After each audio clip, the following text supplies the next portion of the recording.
So I'm going to be talking about the wave animation we recently did for Melbourne Music Week. Story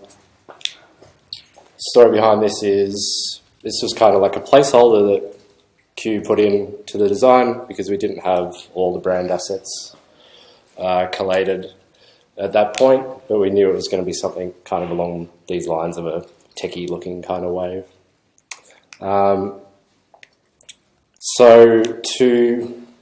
The client was kind of a bit nervous about it, so they really wanted to see something early. So I set about trying to tackle the problem. How I go about making something that looks kind of like this with code. We could have easily just done a video or something like that, but it didn't feel particularly dynamic or kind of interesting. So I set about creating this prototype, which we showed at the All Agency a couple of months ago. Now this was done using P5.js, and that is a JavaScript port of processing, and processing is a creative coding toolkit that's built on top of Java, essentially. So the idea behind how I tackled this problem was basically just creating a lot of points on an X and Y axis. So just create a square and then create dots every 100 pixels or something. And then I had to go about animating it, and I'll talk a bit more about the animation technique a bit later. So as this kind of evolved from this, we started to get it a bit more closer to the design, but what we realized was it was using 150% of the CPU and just draining the battery on mobile very, very quickly. So P5 kind of got cut pretty quickly as an option for this development, which is a good time to catch it rather than in QA or in production. So being sort of more familiar with P5 and processing in general, I was a bit disappointed. So the next option to look at was THREE.js. A lot of the coders here would have heard of THREE.js. THREE.js is a 3D JavaScript library that allows you to do a lot of really cool WebGL stuff. And it also has a lot of different renderers for Canvas and things like that. So this is an example of one of the things that you can build with WebGL or THREE.js. So like a Formula 1 car that you can control, do mad donuts with, and all that sort of thing. So all that's rendering in real time with JavaScript. So it's pretty cool. My wave isn't quite as impressive as that, but never mind. So this is kind of like the final result of how it looks. And now I'm going to attempt to do something I've never done before, which is code in front of an audience. So where's my... Okay.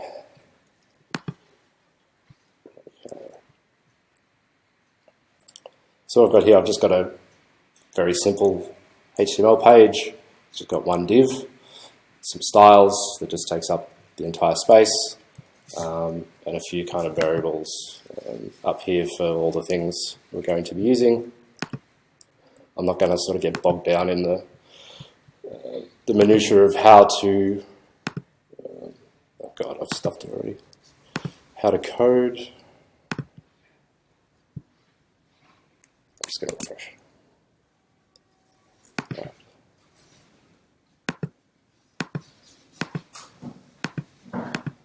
Never mind. All right. Yeah, I can do that. Okay. Alright, so I've just got this little init function here, so this is going to kick off everything. So the way THREE.js works, it has a concept of scenes. So a scene is kind of like the entire canvas. It has a camera, so that's the thing that points at all your 3D objects. And then it has kind of geometry, which is things like cubes, cylinders, Formula 1 cars, that sort of thing. So first I will create the scene. scene. So nothing's going to appear here for a fair while. So does the image come up when you type it? Is that how it works? yeah, so this will constantly refresh as I'm kind of typing. This is CodePen, for those of you who aren't familiar with it. It's a really nice tool to just do quick and dirty prototypes and explore. There's heaps of really cool stuff on there, actually, that people have built. So then I have a camera. There are quite a few different types of cameras. If you look at the documentation, you can explore all the different types. We're just going to be using a perspective camera. And this is the camera that kind of most closely mimics the human eye and how we see. So that takes 4 arguments. So the first one is in field of vision, so how wide it kind of looks, whether it's a wide angle or just fairly narrow. So we'll give it about 45 degrees, say 50. An aspect ratio, so it's just classic, 16 by 9, something like that, say 1.3. And the last 2 are kind of how near and how far the camera can kind of see. So if you imagine like a pyramid shooting out of the camera, these are all the parameters that kind of define the shape of that pyramid. So we'll pick a really small number for that, a really big number for that.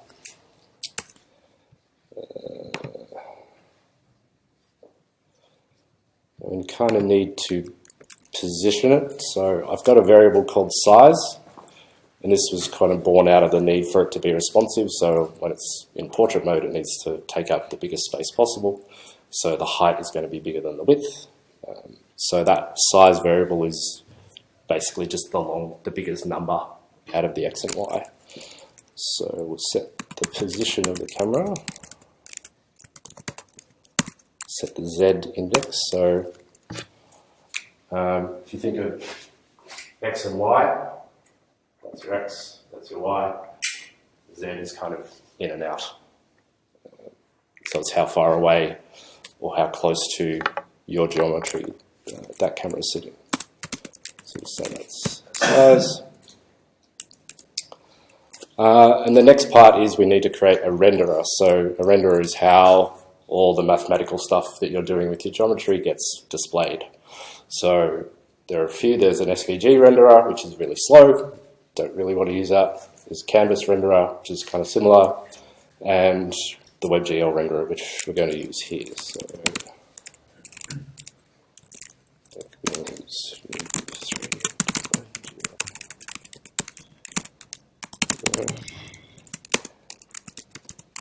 we want to give it an argument that says anti-alias true. That just makes it look really nice and not too computer graphicsy. And we have to set a color, which is basically just the background and color of it. We'll say white for the moment. And then we have to tell it what size it needs to be, which is the width and height, which are just variables I've assigned before. So that's just going to take those numbers there for the width and height. And now we need to actually add it to the page. So target is just that div. So penchild element. So nothing's really shown up. If we inspect it, let's put a canvas there. And that's where all our rendering is going to happen.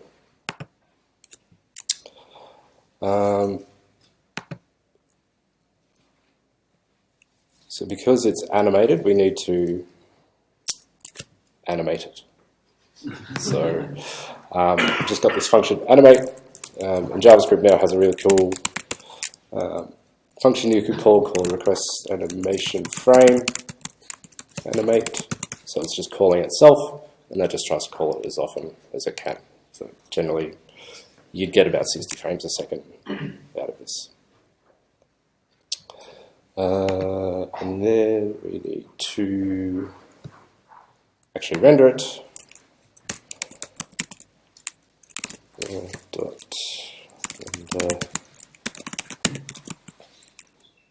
And then we pass it a scene and a camera, so that just combines those two together. There we go. We've got a white space. Fantastic. So now we need to create some geometry.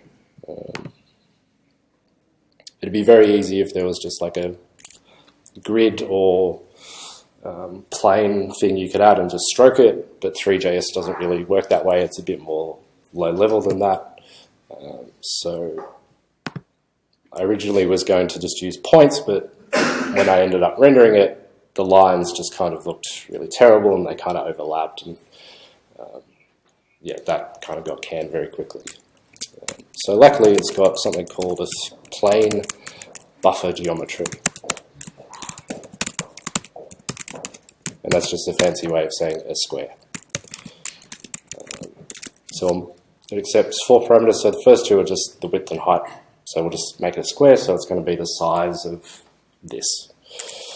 And the second 2 parameters are the number of divisions. So you can divide it into 2 or 2,000. It's really kind of up to you. We'll say 25. Then I need to create a wireframe geometry. Oops. Let's get that new 3 wireframe geometry.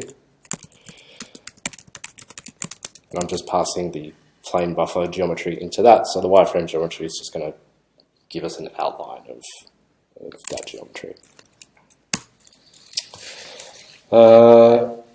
Then I have to give it a color. The wireframe by itself doesn't have any concept of color, so we need to create a line material. Basic material. Let's give it a color. That's a hex code. That just means it's black. So 6 zeros just means absence of color, essentially. So all colours have a number? Yes. And they're all different in each language, or they're the same? Yeah, so that's red, that's green, and then you just make combinations. So it could be 30, 27, and EF. I'm not going to get into hexadecimal notation here, it's another talk. It's not very interesting. Yeah, the numbers are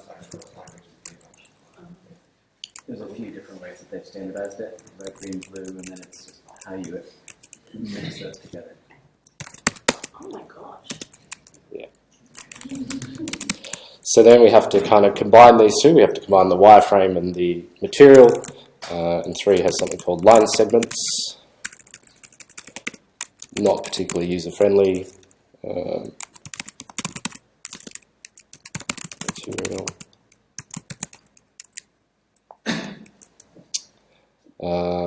And then we need to add that to the scene. So all your geometry just gets added to the scene, and there we go. We've got a grid.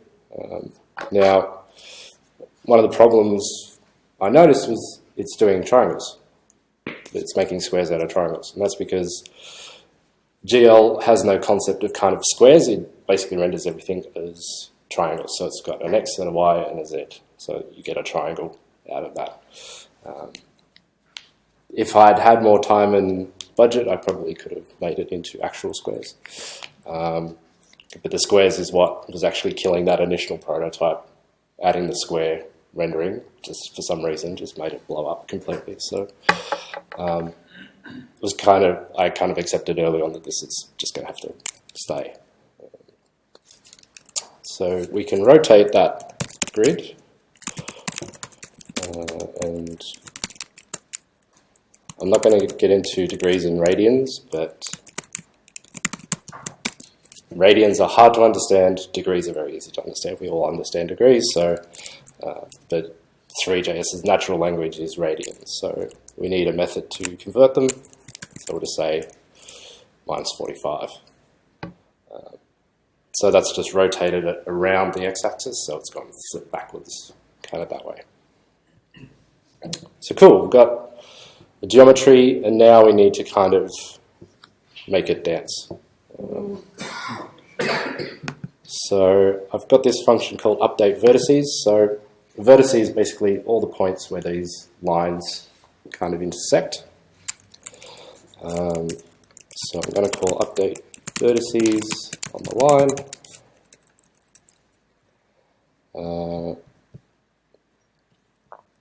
And now this is where the hard stuff happens. So we have to get the vertices. So the geom is just the line I'm passing in. We get its geometry, then we get its attributes, then we get its position, then we get its array. So if I log that,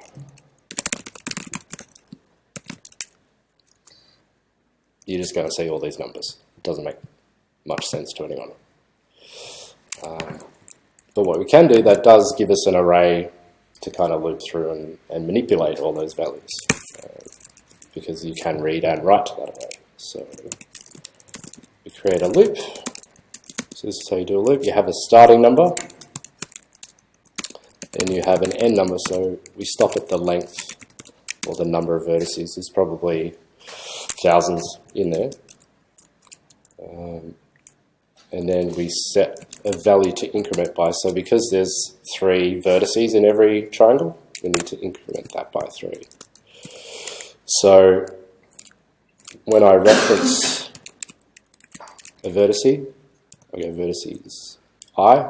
So that just means whichever number I'm up to, get that first one. So it could be 0, 10, or not 10, 9.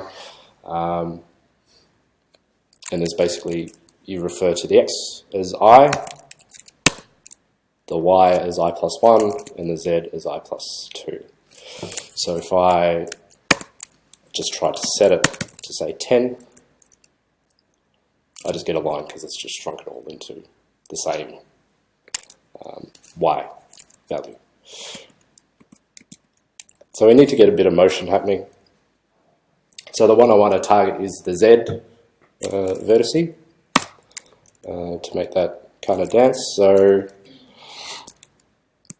one way you could do it is to take a random number and then just multiply it by a big number,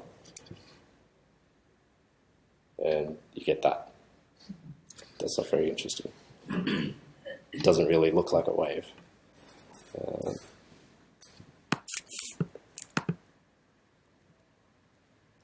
That should be dancing a loading shot.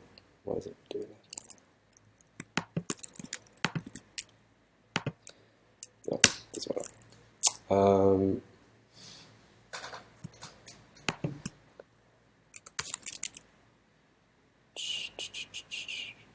Another way to do it is using something called Perlin Noise.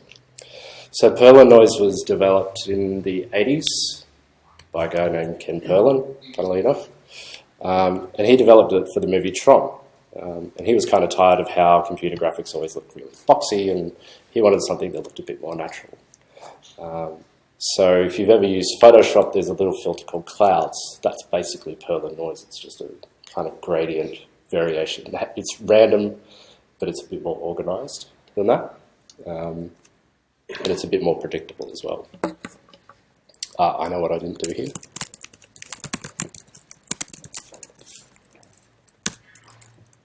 I need to tell it to update. This is one of the quirks of THREE.js.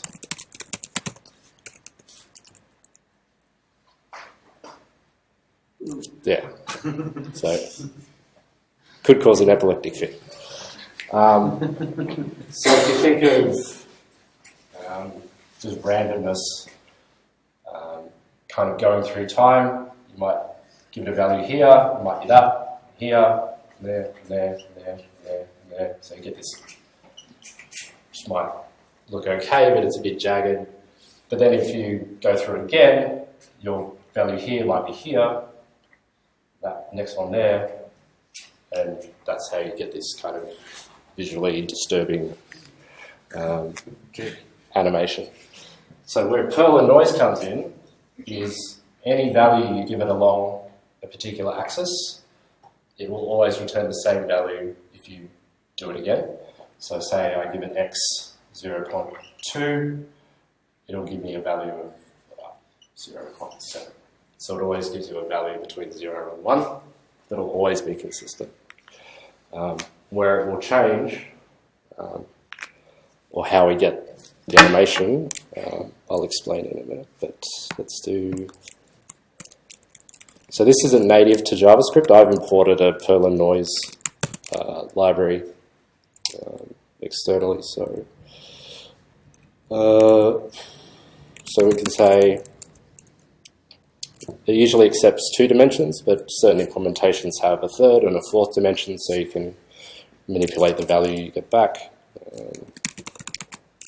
Vertices I plus 1. So we're just taking the x and y value.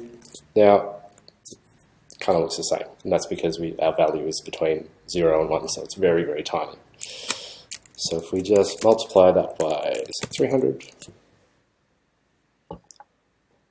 that's getting kind of closer to what we want.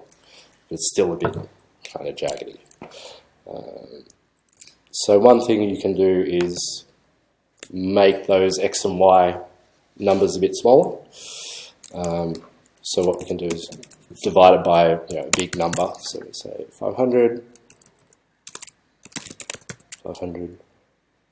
And you see it's sort of starting to get a nice smooth gradient to it. So we might make that a bit bigger.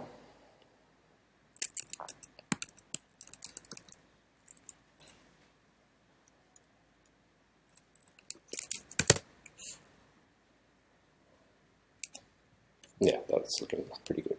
So I might change that rotation a bit so it's not so... Because if you look at the design, it's kind of more looking at it from above. Just change it to maybe 90, 100. There you go.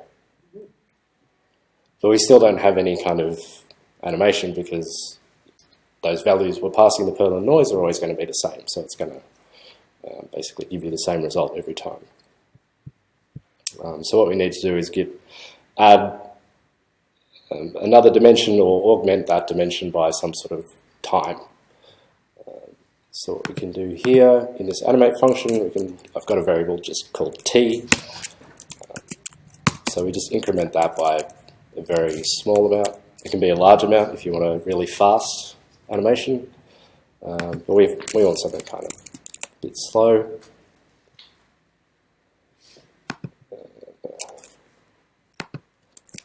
We'll just say plus t, we add t to that. There you go, you've got your animation. And it's really nice and smooth. So if I bump this up, that's too fast. Or I can have it really slow, but no, that's too slow. So you just fiddle with the values and you'll get something fairly nice. And when I got to this stage, I was really happy. It was like, yeah, job done, awesome. But as you can maybe see, the squares are actually filled, so it hides parts of the wave behind it if it's kind of the bit above is in front of the bit behind. Yeah, that makes sense. So there was no easy, because it's a wireframe geometry, you can't fill it. So it took me a while to figure this out, but I had to create a separate geometry that followed exactly the same pattern. So random wouldn't have worked anyways with that. So I had to go back here and create, just call it terrain. I had to create a mesh, and that needs a material. So I haven't defined the material yet. So a material can be a texture, it can be just a flat color, which is all we need in this case. And there are a lot of different materials. There's like Phong materials, possibly others. It's in the documentation anyway. Basic material. Then we give it a color. So we make it the same. It's the background, which I will change in a minute. And then you need it to tell it to be double-sided. So by default, it'll just render one side. So you have to tell it explicitly to render both sides.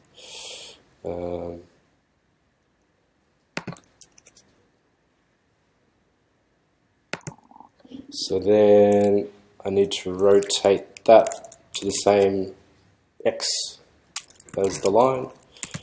Position.x equals left.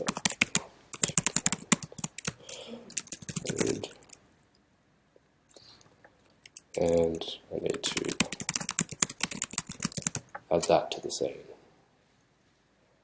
Oops.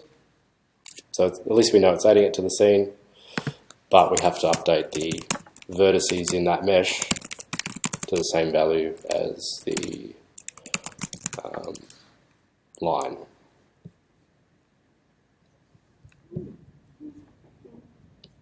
So if I go back here, so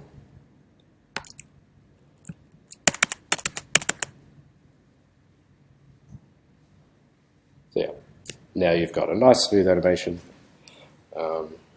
that looks pretty close to the design. And that's basically it.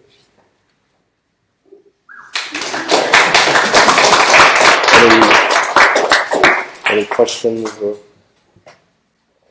If we had more time, I could have made it look more like what they actually used in the end. Probably wouldn't take that long, to be honest. How long did it take? The 80% of it was done in about 2 hours. The other 20% was about 16.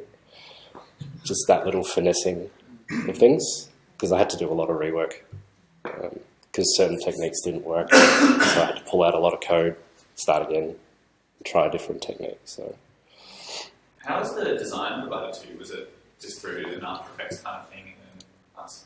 no, it's just a static in Sketch. Yeah. Yeah. Q, where'd you find it? Online somewhere. Google Images. Internet. Oh, Yeah, I mean, we knew it was going to be kind of similar to that. yeah. We didn't have the final assets, so. I have a question. So it goes up or down depending on if it's starting at the top point or the low point. So it'll go down if it reaches top, and then if it reaches bottom, it goes back up again. Yeah, like the way Perlin Noise works, if you think of files to generate terrain, it might look something like this. So if I take an arbitrary point here, it's always going to look at values around it and kind of get a value somewhere in that range. Whereas with random, you're just going to get a value up here or down here possibly. So that's how you get that nice kind of smooth. There is randomness involved, but it's more constrained. So, you know, over time, this could kind of move up here, but then it reaches a point where, oh no, I might go down now. And all of the points around it kind of move in unison. So it doesn't always reach the peak. Yeah. Yeah. So that's how you make it kind of look and feel dynamic rather than just a repetitive kind of video. But how does it not separate? How do you not get the...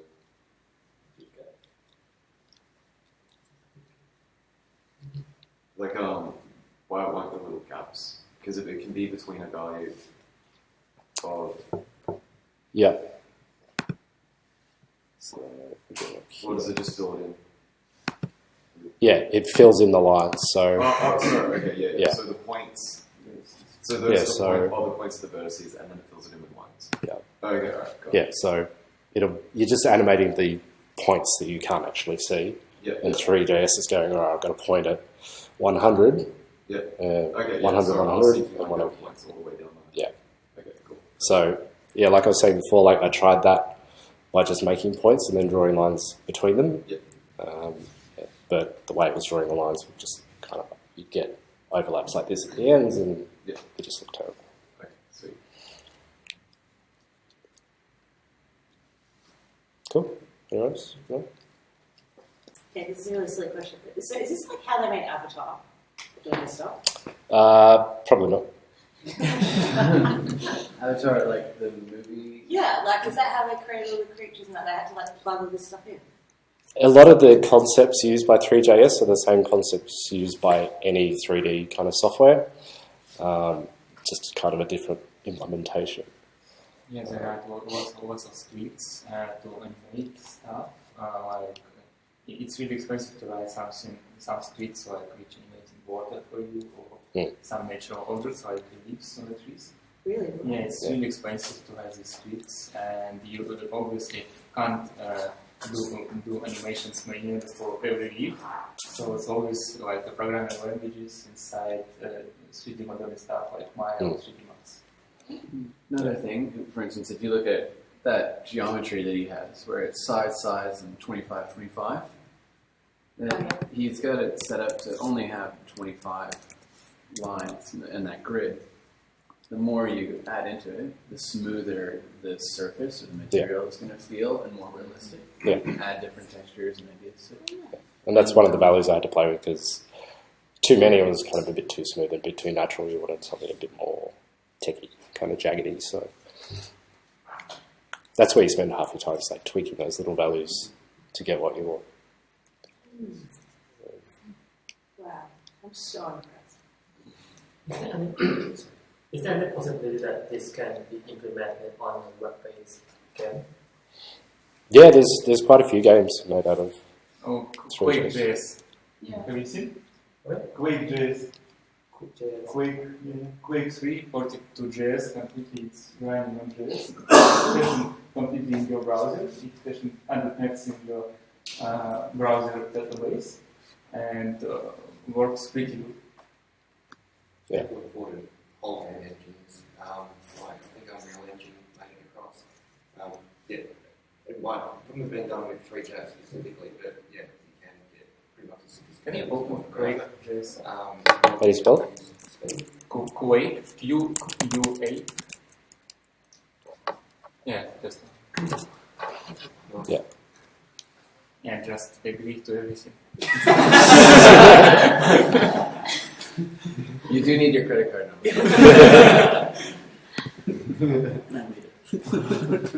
So yeah, now it's downloading 100 megs of textures and objects inside the browser, and basically runs similar codes, which wasn't damaged here.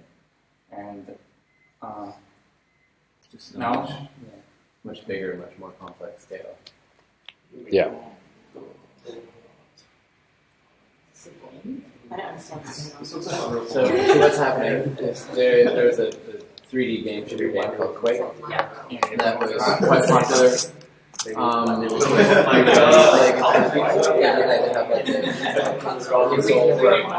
computer dedicated to just running that and else. Okay. So what they've done is they've taken all of the kind of rules about how it's built and all the kind of rooms, weapons, and all that stuff, and they put it into JavaScript. So he's actually playing this thing in Chrome browser. It's loaded up away. Is that, and that's Very.